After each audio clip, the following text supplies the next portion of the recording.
Dia langsung pegang saya, kasih masuk saya di bawah dong punya ketiak sini. Baru dong bawa saya, pukul saya sambil pukul-pukul saya di kepala.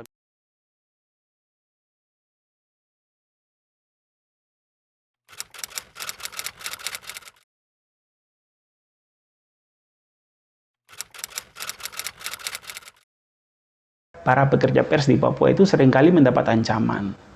Diteror, ada yang dipukul.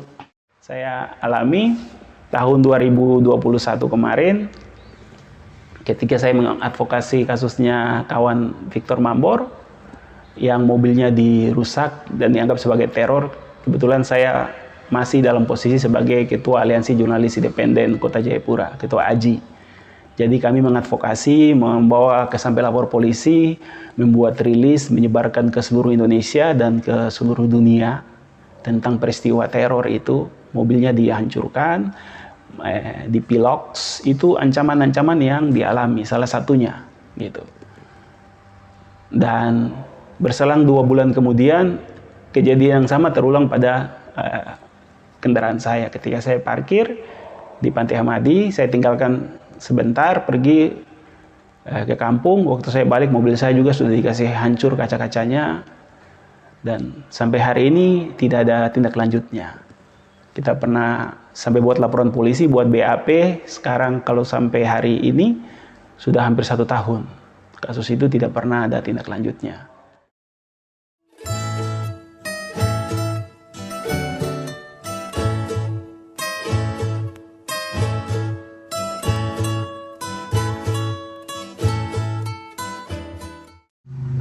Di tanggal 1 Mei, di Hari Pers Sedunia itu, bertepatan tanggal itu tuh aktivis, maksudnya mereka ini KNPB dong lakukan demo. Dari rumah saya keluar, saya lihat karena masa diangkat pakai mobil Dalmas, mereka dapat bawa, ketemu di lampu merah Pasar Lama. Jadi bilang, ini siapa tahu berita bagus. Saya lari ke mereka punya posko di bawah, memang su amburaduk begitu, maksudnya dihancurkan. Jadi saya cuma foto-foto saja, baru saya lewat. Jadi karena tujuannya ke Yowari, saya lewat ke Yowari. Tapi mau sampai Yowari begini, masa mereka jalan kaki. Masa pendemo punya, ya maksudnya masa yang lain. Mereka pergi mau ke Polres untuk minta teman-teman mereka itu dibebaskan begitu. Saya dengan masa itu jauh. Saya lebih dekat ke pihak keamanan. Saya duduk seperti biasa saja begitu di samping samping warung. Saya duduk sambil kunyah-kunyah pinang. Foto saya duduk saja tenang begitu. Tapi ada satu anggota dengan pakaian yang semua serba hitam. Datang pakai masker juga. Jadi datang langsung, kok bikin apa? Dia bilang. Saya bilang, saya duduk aja. Aku bikin apa? Saya wartawan, saya bilang. Saya baru mau keluar ID card, satu polisi datang sudah tarik saya punya tas. Jadi ID card yang dalam tas itu saya tidak jadi kasih keluar begitu. Jadi dia langsung pegang saya, kasih masuk saya di bawah dong punya ketiak sini. Dong bawa saya, pukul saya sambil pukul-pukul saya di kepala. Saya bilang, aduh, saya wartawan, saya bilang. Tapi dong tidak dengar apa yang saya bicara begitu.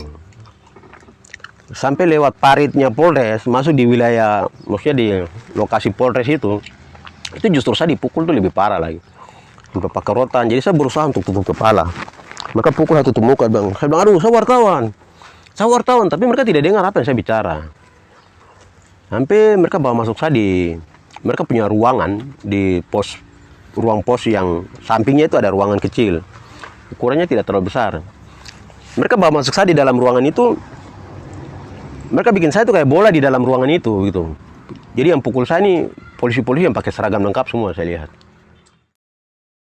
Beberapa kali kami dari Aliansi Jurnalis melakukan advokasi terhadap kawan-kawan kami yang dipukul aparat keamanan.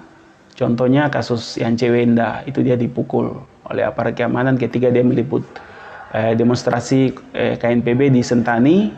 Kami advokasi kasusnya Yance. Sampai lapor di Polda, sampai ditangani oleh Propam. Tapi hasil akhirnya kita tidak tahu seperti apa. Begitu juga kasusnya Albert Tio, dia dipukul di Nabire waktu meliput pilkada di sana. Itu pun sama, sampai polisi datang, Kapolda berbicara dengan kami di Aliansi Jurnalis juga untuk penyelesaian secara ya secara hukum tetap jalan, tapi mau negosiasi secara baik, secara damai ya seperti itu. Tapi itu juga kasusnya hilang dengan begitu saja. Ini banyak yang terjadi juga di para jurnalis-jurnalis di Papua. Jadi ancaman-ancaman secara nyata, baik secara fisik, akhir-akhir ini dalam 5 tahun belakangan itu sudah ancamannya ada juga yang berkembang menjadi ancaman secara digital. Jadi ada akunnya dibobol, doxing, identitasnya dipublikasi, ditulis berita-beritanya itu beritanya hoax kayak gitu. Ini orang jadi aktor, dia yang jadi provokator, jurnalis. Bahkan beberapa kawan jurnalis itu mereka meliput aksi demo di Uncen dengan terang-terang mereka dikatakan bahwa kamu ini jurnalis separatis, mediamu media separatis seperti begitu. Itu terjadi, terutama juga itu dialami oleh kawan-kawan jurnalis asli Papua. Kita dalam 1 tahun kemarin 2020 kami di Aliansi Jurnalis kami berupaya untuk ada jaminan keselamatan, ada jaminan kebebasan pers di Papua yang lebih baik. Dengan kami melakukan training, pelatihan pada wartawan-wartawan kita lakukan, dan terakhir Aji berinisiasi bersama-sama mengajak kawan-kawan stakeholder yang lain, organisasi pers yang lain. Aji berhasil meluncing hadirnya Lembaga Bantuan Hukum Pers yang kita namakan Perkumpulan Bantuan Hukum Pers Tanah Papua. Sehingga hak-hak jurnalis itu juga harus diperhatikan. Ketika dia meliput, dia harus merasa aman. Dia harus dijamin juga dari perusahaan pers tempat dia bekerja, tapi organisasi pers, perlindungan secara hukum itu penting bagi dia. Jadi manakala ada kasus kekerasan yang terjadi bagi jurnalis, ada lembaga bantuan hukum yang akan menangani kasus-kasusnya itu. Baik di advokasi untuk di dalam maupun secara hukum di pengadilan, hingga ke pengadilan. Karena sampai hari ini tidak ada satupun kasus yang bisa berhasil dibawa sampai ke pengadilan ketika jurnalis alami kekerasan. Paling-paling hanya berakhir dengan minta maaf saja. Kayaknya belum semua pihak keamanan, TNI Polri, mereka paham tentang bunyi dari undang-undang pers, terus dan juga fungsi peran wartawan itu seperti apa. Jadi yang saya lihat itu, mereka lihat wartawan yang orang Papua itu seperti apa ya, macam mungkin kita tuh wartawan separatis atau wartawan apa begitu. Maksudnya cobalah, maksudnya lihat kita dari semua segi begitu. Kita wartawan yang anak-anak Papua yang rambut lingkar, brewokan. Ini kan bukan, kita tidak hanya tulis tentang Papua Merdeka. Kita tulis semua ini. Pendidikan, kesehatan, ekonomi, pokoknya budaya, apa semua kita bikin. Jadi maksudnya jangan lihat kita dari satu pandang saja. Maksudnya jangan lihat kita dari satu sisi saja. Kalau bisa tuh lihat dari semua sisi. Oh, ini anak ini dia wartawan Papua, tapi dia tulis semua. Jadi begitu. Maksudnya jangan cap kita langsung anak-anak wartawan UPM atau wartawan Papua Merdeka. Siapa lagi mau tulis begitu? Mungkin kita teman-teman lain akan tulis, tapi tidak akan sama dengan kita yang nanti menulis.